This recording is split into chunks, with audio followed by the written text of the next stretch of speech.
Our next topic discussion is liver.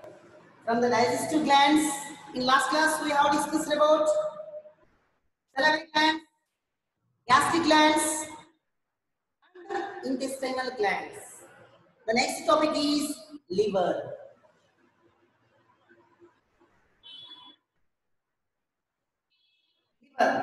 Liver is the largest gland in body. Liver is the largest gland of the body. First largest gland. Second largest gland is pancreas.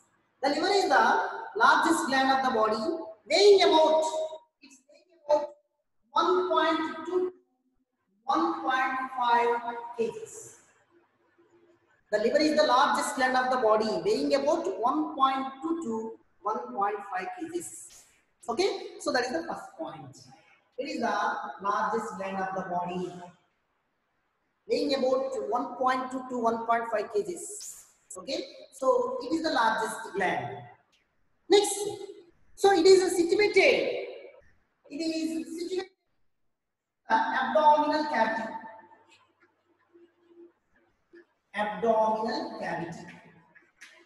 Just below the diaphragm. Just below the diaphragm. Below the diaphragm. Below the diaphragm. Towards the right direction. Towards the right direction. That is, it is located in the abdominal cavity, just below the diaphragm. What is diaphragm? It is a dome-shaped organ present behind the lungs, below the lungs. It is a dome-shaped organ. Diaphragm, it is a dome-shaped organ which separates abdominal cavity and thoracic cavity. Okay, that's all. So in the abdominal cavity, below the diaphragm, towards the right direction, the liver is located. Each liver has two lobes. Each liver has two lobes. Okay, so each liver has two lobes. Each liver has two lobes and is formed of hexagonal hepatic lobule. Hexagonal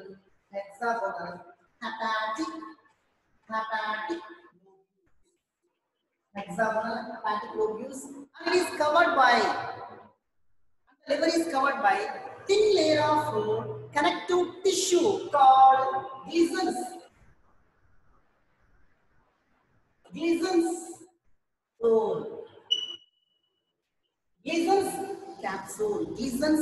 capsule. Okay, so see, that is here, see, generally PO like this.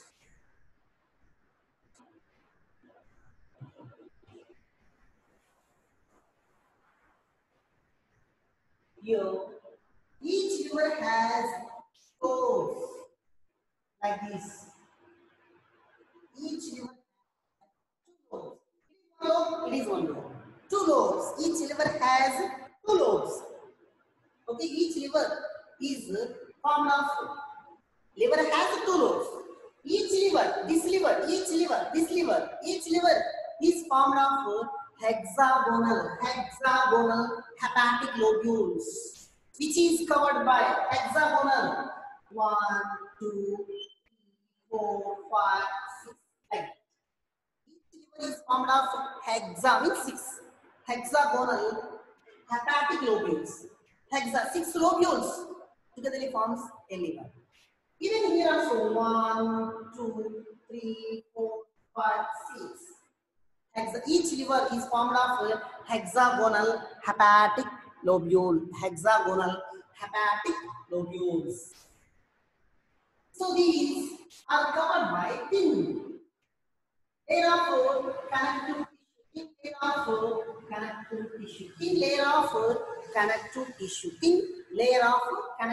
tissue. It is called Gleason's capsule. Thin layer of connective tissue called Gleason's capsule. This Gleason's capsule covers complete liver, which is just connective tissue. So the Gleason's capsule is connected to the liver. Okay, that's one. Next one is, see,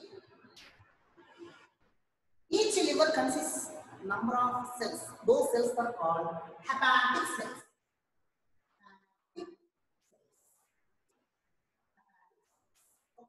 So, hexagonal hepatic lobules. Here, we discussed already here. Hepatic lobules. The hepatic lobules are structural and functional units of the liver. The hexagonal hepatic lobules. So, hexa 1, 2, 3, 4, 5, 6. Hexagonal hepatic lobules. So, these hexagonal hepatic lobules are the structural and functional units of the liver. That means what? The liver is formed of these complete 6 lobules. That's why each liver is formed of hexagonal hepatic lobules. Okay, so hepatic lobules are structural and functional units of the liver. Hepatic lobules solely structurally and functionally liver. Structurally and functional designs. Okay, so the liver consists of a number of cells. Those are called hepatic cells. Juice, that is called bile juice. That is called bile juice. Called bile juice. Okay, so the bile from the liver entered into the thin muscular bag-like structure. Thin muscular bag-like structure, that is called gallbladder. See, from the liver.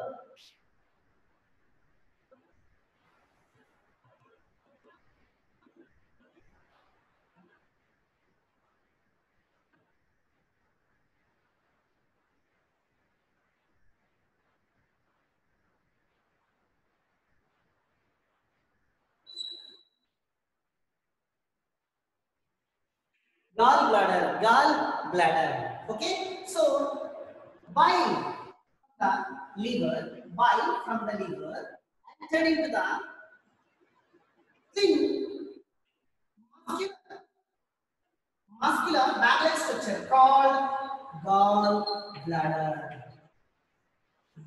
Gallbladder. Okay, so from the liver, bile juice entered into the muscular bag-like structure called gallbladder, in which the bile is stored and concentrated. Stored and concentrated. In which gallbladder, the bile juice is stored and gets concentrated. Okay, so from the gallbladder, a duct, small tube, is connected to the duodenum. Is connected into the U-shaped organ called duodenum. Okay, so from the gallbladder, a small duct. So from the liver, one duct, that is called hepatic duct. From the liver, hepatic duct is connected to the gallbladder. From the gallbladder, one duct, gallbladder duct, that is connected to the duodenum. Here, what do we have? Pancreas, a leaf-like organ, pancreas. So from the pancreas, pancreatic duct, from the liver, bile duct. So from the liver and the gallbladder, these two commonly connected to one duct, that is called common bile duct. The common bile duct and from the pancreatic duct, both are opened into the, both togetherly from backside, from the bile, from the liver, common bile duct, from the pancreatic duct. These two togetherly opened into the duodenum. That is called hepatopancreatic duct. Hepatopancreatic duct. From the liver and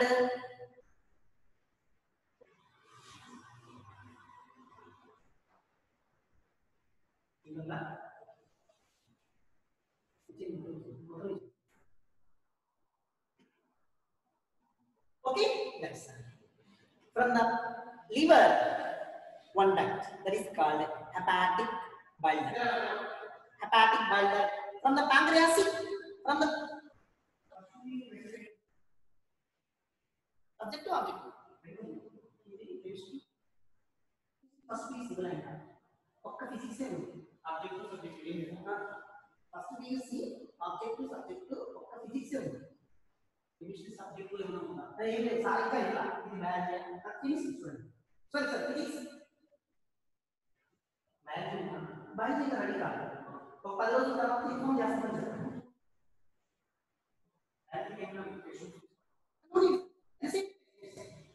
NCERT text. Okay, ma, sorry ma.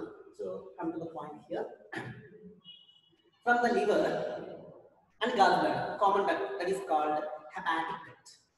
From the pancreas, pancreatic duct. These two are combined togetherly and forms the common hepatic pancreatic duct. Hepatic pancreatic duct. The hepatic pancreatic duct open into the duodenum. That's right. Okay, the common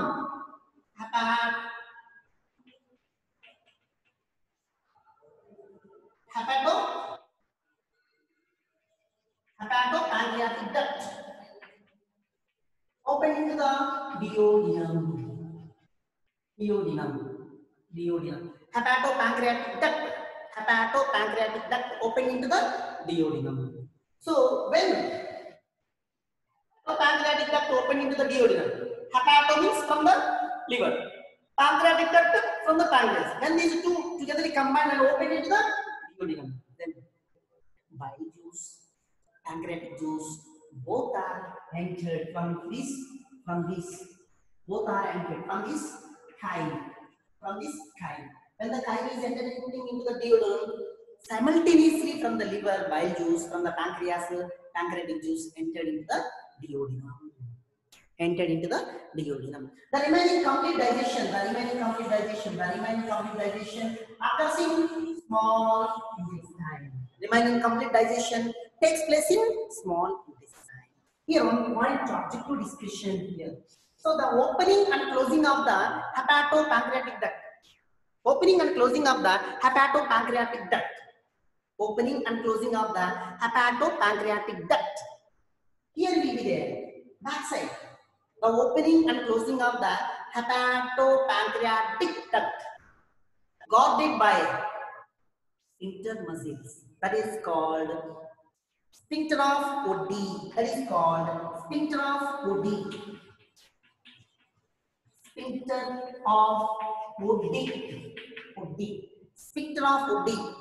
Okay, the opening and closing of the hepatopancreatic duct. Opening and closing of the hepatopancreatic duct is protected by sphincter, a kind of a muscle. That muscle name is sphincter of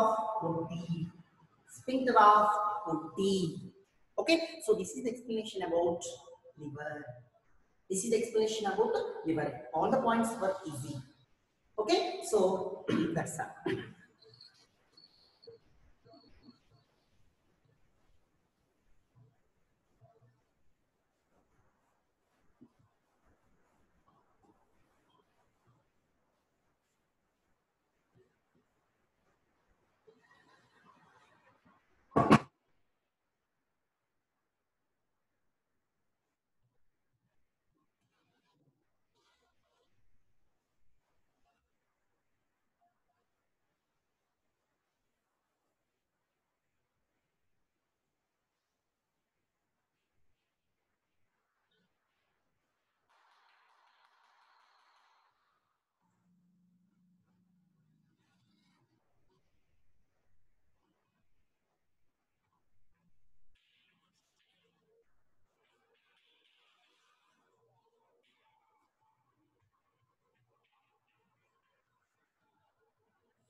Functions of liver. The liver performs a variety of functions. Such as synthesis, secretion, and storage. The liver performs a variety of functions such as synthesis, secretions and storage, various substances. Those are all. Now we will keep discussion on that. The liver performs a variety of functions. There is synthesis, secretions and storage. SQ, synthesis, secretions and storage of various substances. Those are as follows. First one is liver. Liver secretes juice called bile juice. The liver secretes a juice called bile juice. It is yellowish. It is yellowish green in color. It is yellowish green in color. Yellowish green in color. Yellowish green in color. Okay, so it does not contains any enzymes. Liver does not contains any enzymes, but it contains bile salts. It contains bile salts, bile pigments, bile salts and pigments, bile salts and bile pigments. So the bile salts are two types: sodium glycolate, sodium glycolate, potassium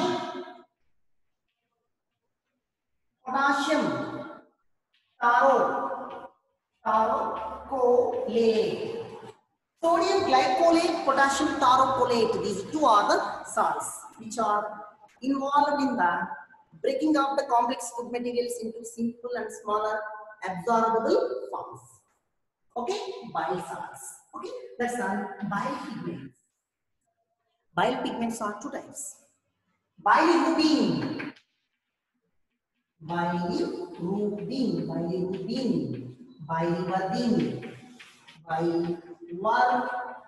bilirubin and biliverdin.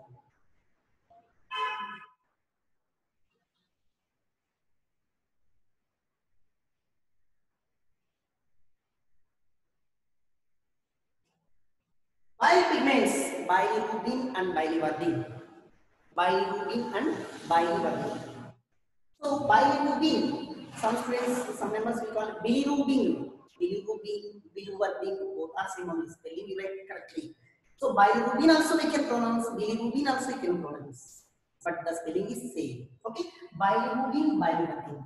These two are the pigments, bile pigments.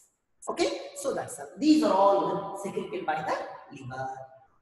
So bile pigments are formed by the destruction of old red blood cells.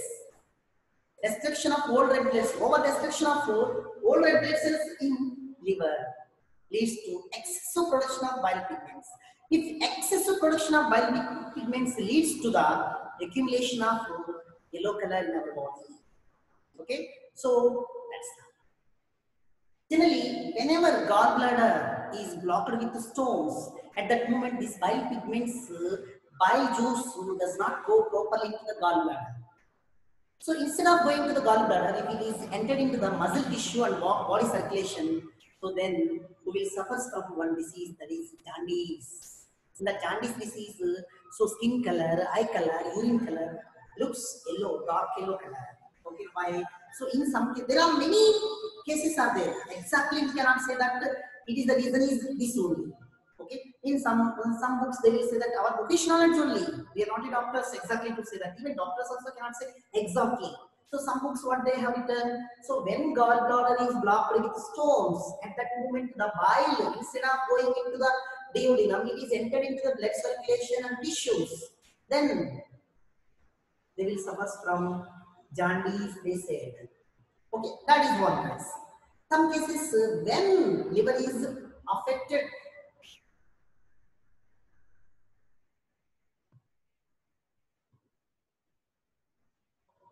okay, so that's that is the thing. Okay, bile pigments, urine color, fecal matter colors depends upon bile pigments.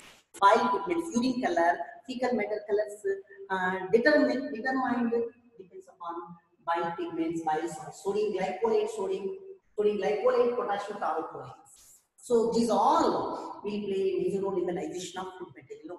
So this is the first function of the liver. Second one is, so liver plays the key role liver plays the key role in carbohydrate metabolism. Liver play a key role in the carbohydrate metabolism. So carbohydrate metabolism means what? Carbohydrate formation. Okay. So in the process of carbohydrate metabolism, digestion and secretions that takes part by the liver. Okay. So in this way, liver secretes bile. The bile. Okay. So that's the reason. Okay, so that is liver plays a key role in the carbohydrate metabolism. Next, liver also plays another role in the lipid metabolism. Lipid metabolism is what? Lipid metabolism is what?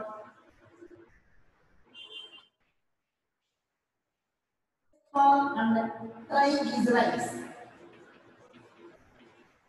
Triglycerides synthesis. Liver also play a key role in carbohydrate metabolism and also play a lipid metabolism. And lipid metabolism is what? Synthesis of cholesterol and production of triglycerides. It is commonly synthesized. Whatever maybe the food we take, if any, so lipid contents are there. From that, so cholesterol synthesized and triglycerides. So excessive triglycerides leads to the obesity. So some amount of cholesterol required. Excessive cholesterol is danger, blockage of the blood vessel. If complete absence of cholesterol also, it is not good for health. Why means sperm production. Cholesterol is only turned to be sperm. For the sperm production, cholesterol needed. In such a way, more and more cholesterol dangerous to the health.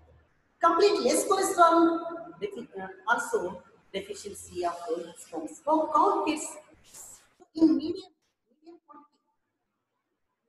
Okay, so that's that. So lipid liver also play a major role in the lipid metabolism. That is cholesterol synthesis and triglycerides production. So excessive triglycerides leads to obesity. Okay, so excessive cholesterol, hypertension. Okay, so excessive, more and more cholesterol is there, hypertension. It leads to blockage of blood circulation in blood vessels. Okay, in medium amount cholesterol is required.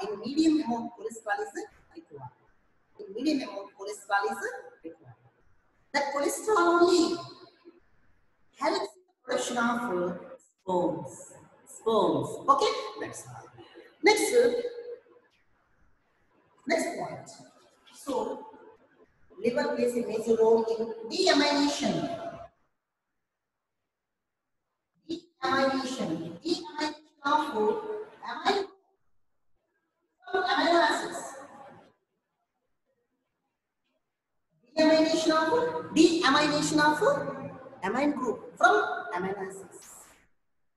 Deamination means removal of amine group from the amino acids. Okay, so convert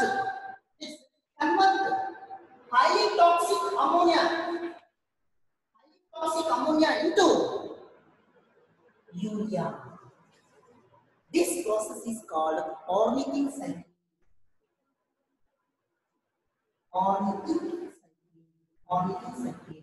So highly toxic ammonia is converted into urea and expelled out. The process of production of urea is called ornithine cycle. So urea how formed? Removal of amine group. Deamination means removal of amine group from the amino acids and convert to highly toxic ammonia into urea. Highly toxic ammonia into urea. After that, it gradually turned to be urea. So this urea is eliminated out through urination. Okay, so the process of production of urea, that cycle is called ornithine cycle. I will say in future extensively. Or kidney topic when we will start at that time. Kidney topic. Okay, ornithine. Next one is so the lactic acid is formed. Lactic acid is formed during anaerobic muscle contraction. Lactic acid is formed during anaerobic muscle contraction. Anaerobic muscle contraction means absence of oxygen. When we are doing vigorous exercise, heavy exercises, at that time in our body sufficient oxygen is not supplied. At that time, so in absence of oxygen, our muscles performs contraction. During anaerobic muscle contraction, lactic acid is formed. That lactic acid is converted into glycogen. Lactic acid, lactic acid is converted into glycogen. Glycogen. This is called chorecycline. The lactic acid is formed during anaerobic muscle contraction, which is converted into glycogen. The conversion of lactic acid into glycogen is called gluconeogenesis. Gluconeogenesis. Gluconeogenesis. Gluconeogenesis. The conversion of lactic acid into glycogen is called gluconeogenesis. This phenomenon is called chorecycline. Actually, it's happening in our body. Okay, when we are doing a vigorous exercise, vigorously we are running at that time, sufficient oxygen will not supply to our body. Our each and every body cell will ask oxygen. More and more oxygen is required. In such conditions, when sufficient oxygen is not available, at that time our body muscles, absence of oxygen, they will show contractions. At that time, in our body muscles, lactic acid is formed. That lactic acid is converted into glycogen with the help of liver. Liver converts lactic acid into glycogen. This process is called gluconeogenesis. Gluconeogenesis. Okay, so this entire phenomenon is called chorecycline. Chorecycline. Liver is the chief organ in detoxification of toxic substances enter into our gut,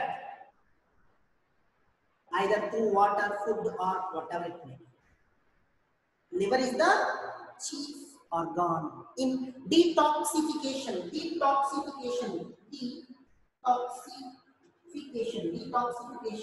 is the chief organ. Liver is the chief organ in detoxification. Highly toxic substances are converted into less toxic. That is called detoxification. Liver is the chief organ in detoxification of highly toxic substances into less toxic substances in our body. Whenever while we are eating any food,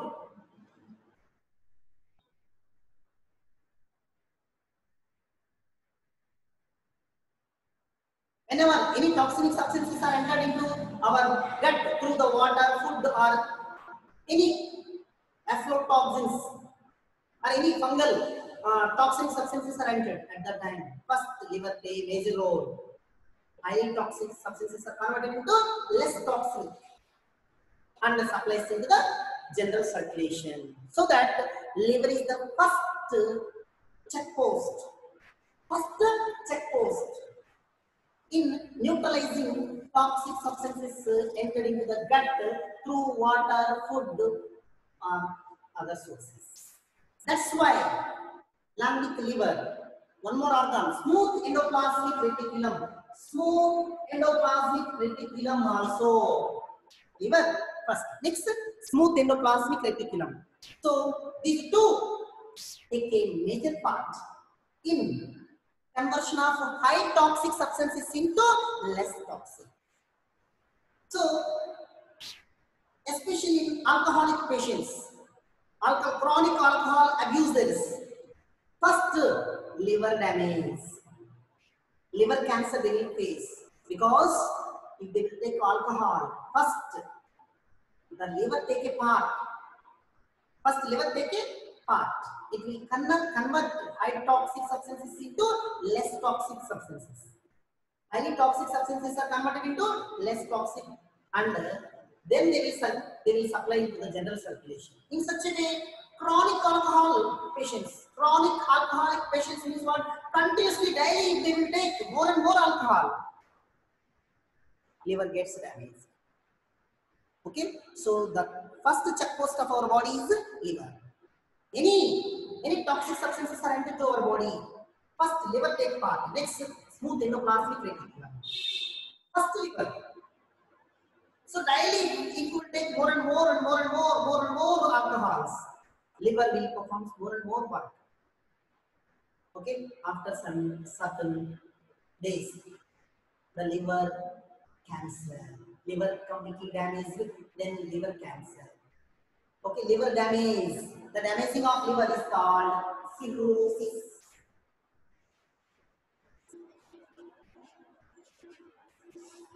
Cirrhosis. The liver damage is called cirrhosis. Cirrhosis means liver damage. Okay, so liver damage. That's why liver is the first check post of our body. Okay, so in liver cancer patients, the liver works more and more, so that the liver is damaged. Okay. So next, smooth endoplasmic reticulum also neutralizes high toxicants into less toxic. Okay, that is the liver functions, not finishing.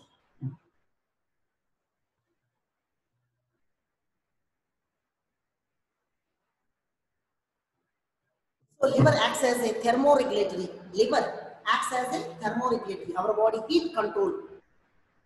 That is one point. Liver acts as a thermoregulatory. Liver also play a major role in production of red blood cells, white blood cells in fetus.